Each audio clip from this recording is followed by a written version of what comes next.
Halo semuanya. Ya, akhirnya kalian bisa melihat installin ya. Kita tetap bersyukur walaupun kita tidak bisa bertemu, tapi kita masih bisa belajar mandiri dari rumah. Nah, hari ini kita akan belajar tentang teks tanggapan. Setelah kemarin kita sudah selesai membahas tentang teks cerpen ya, yang sangat menarik. Dan sekarang kita tiba untuk mempelajari tentang teks tanggapan. Semoga anak-anak bisa menjelaskan dengan baik. Nah, dari pengertiannya dulu, apa itu teks tanggapan? Nah, kalian sudah sering bahkan mendengar kata teks ya. Apa itu teks? Itu biasanya kalian artikan dengan sebuah tulisan atau naskah. Sedangkan tanggapan, apa itu tanggapan? Nah, biasanya tanggapan itu diartikan seperti kita mengomentari atau memberikan pendapat terhadap suatu hal. Kalau begitu, apa itu teks tanggapan? Teks tanggapan adalah teks yang berisi tanggapan. Tanggapan itu bisa berupa argumen, kritik, sanggahan, pujian, ataupun saran. Nah, untuk apa tanggapan itu? Tanggapan itu untuk memberikan penilaian terhadap suatu hal atau suatu objek. Nah, kemudian ciri umum teks tanggapan. Sebelum kita mempelajari tentang ciri kebahasaannya, kita belajar dulu tentang ciri umum teks tanggapan. Apa ciri umum teks tanggapan? Yang pertama, teks tanggapan itu berisi tanggapan terhadap suatu objek. Objek dalam teks tanggapan antara lain bisa berupa peristiwa, benda, karya sastra, karya seni, dan lain-lain. Tentunya yang menarik untuk kita tanggapi ya.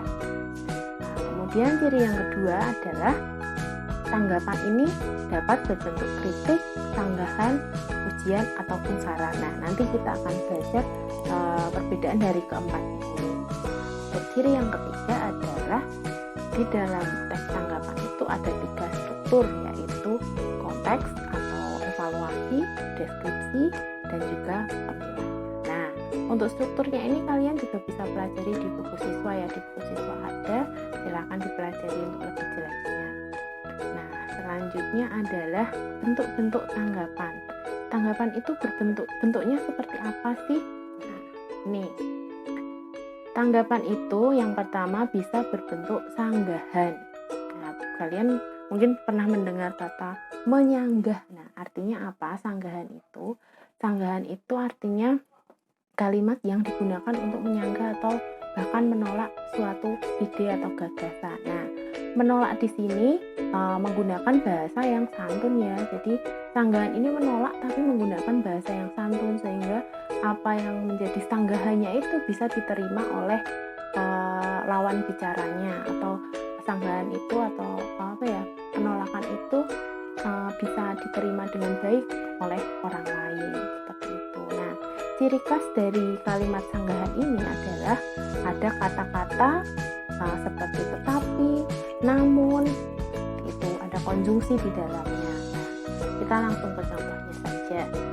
Nah, contohnya adalah nih, sebenarnya saya setuju dengan pilihan desain dan warna perabotan rumah ini, tetapi akan lebih baik jika semuanya dibicarakan terlebih dahulu dengan pemilik rumah, bukan asal ambil keputusan. Nah, sanggahan di sini adalah orang itu menyebutkan pendapatnya dulu disebutkan, kemudian dia melakukan penolakan. Dia setuju tapi kemudian dia memberikan pendapat tentang ini akan lebih baik kalau seperti ini. Nah, itu contoh sanggahan. Jadi untuk menolak sesuatu tapi menolaknya itu dengan halus. Misalnya menolak ini, kalau dari contoh ini menolak tentang desain dan warna perabotan rumah ya, tapi dia menggunakan kata penolakan yang halus seperti itu.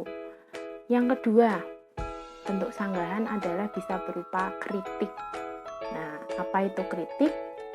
Di dalam Kamus Besar Bahasa Indonesia, kritik diartikan sebagai tanggapan atas suatu hasil karya, pendapat, dan lain-lain.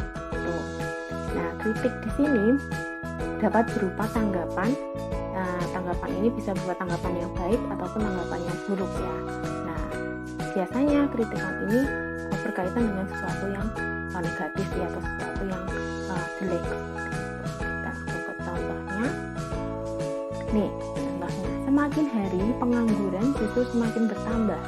Keterampilan bekerja terkadang kurang dimiliki oleh para pencari kerja karena semasa menuntut ilmu kurang adanya praktek langsung dalam dunia kerja. Hal ini harus menjadi poin utama dalam perbaikan sistem pendidikan di negeri ini. Nah, ini contoh dari kritik. Dia mengkritik sesuatu negatif. Pengangguran itu kan sesuatu yang negatif ya. Nah, di situ dia dikritik. Pengangguran itu terjadi karena mungkin kurangnya keterampilan dari si pencari kerja. Nah, seperti itu. Yang ketiga, bentuk dari tanggapan itu adalah bisa berupa pujian. Nah, kalau tadi kritik itu sesuatu yang negatif, kalau pujian di sini lebih ke sesuatu yang positif ya. Seperti ini. Nah, pujian dalam Kamus Besar Bahasa Indonesia diartikan sebagai sebuah pernyataan atau penghargaan atas kebaikan maupun keunggulan suatu objek atau suatu hal, seperti itu. Berbeda dengan kritikan yang identik dengan keburukan atau hal-hal yang negatif, pujian ini berorientasi pada sesuatu yang positif atau sesuatu yang baik. Pujian diberikan kepada seseorang sebagai bentuk penghargaan atas prestasi yang diperoleh. Ini contohnya.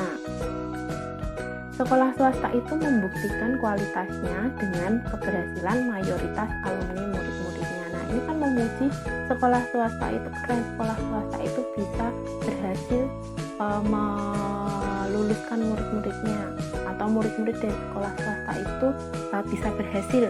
Itu kan sebuah pujian dan prestasi dari sekolah swasta. Nah, yang keempat, bentuk tanggapan itu bisa berupa saran. Nah, saran ini biasanya bersanding dengan kritik. Dalam Kamus Besar Bahasa Indonesia, saran berarti pendapat yang dikemukakan untuk dipertimbangkan. Jadi, dalam saran ini seseorang bisa juga memberi solusi, pendapat yang solutif seperti itu. Nah, seperti Budijo kan memberi saran yang solutif seperti itu. Nah, contohnya apa? Contohnya ini.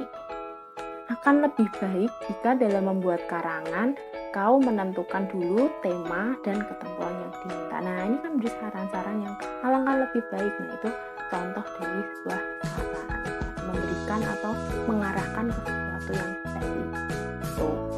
Nah, itu tadi bentuk-bentuk dari tanggapan. Sekarang kita ke menyimpulkan isi teks tanggapan. Nah, teks tanggapan ini terdiri dari beberapa paragraf. Nah, setiap paragrafnya ini kita bisa simpulkan isinya apa. Nah, simpulan merupakan apa itu simpulan? Simpulan itu merupakan pendapat akhir atau pendapat akhir dari suatu uraian yang berupa informasi. Simpulan bisa didefinisikan sebagai ikhtisar atau pendapat terakhir berdasarkan uraian sebelumnya. Simpulan dapat diketahui berdasarkan gagasan pokok, ide pokok yang biasanya sering ditanyakan kalau tes itu ya, gagasan pokok, ide pokok. Nah, simpulan ini berkaitan dengan hal itu. Bagaimana cara menentukan simpulan? Nih, cara menyimpulkan isi teks tanggapan yang pertama, kalian harus membaca paragraf dengan cermat. Dengan cermat itu artinya kalian membacanya tidak hanya sekilas saja, tetapi benar-benar dipahami. Kemudian menentukan kalimat utama atau kalimat pokok setiap paragraf. Biasanya kalimat utama letaknya di depan atau di belakang ya. Yang ketiga, membuat simpulan. Nah, untuk membuat simpulan yang baik dan dapat dimengerti perlu memperhatikan satu, simpulan merupakan hasil analisis dari paragraf yang sudah dibaca. Yang kedua, simpulan harus menggambarkan isi dari paragraf. Dan yang ketiga, simpulan hanya berisi hal-hal yang terdapat dalam paragraf. Itu ya, harus fokus dalam menyimpulkan ini. Harus benar-benar sesuai dengan bacaan dan tidak melenceng dari.